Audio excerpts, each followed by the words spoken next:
रेशम के डोर कब टूटे नहीं देहो, बहिनी के हाथ कब छूटे नहीं देहो।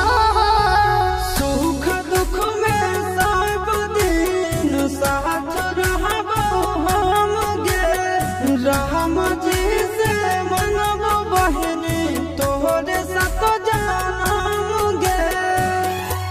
तोरा खातिर करबो हम भैया, भाई वाला सभे बारात।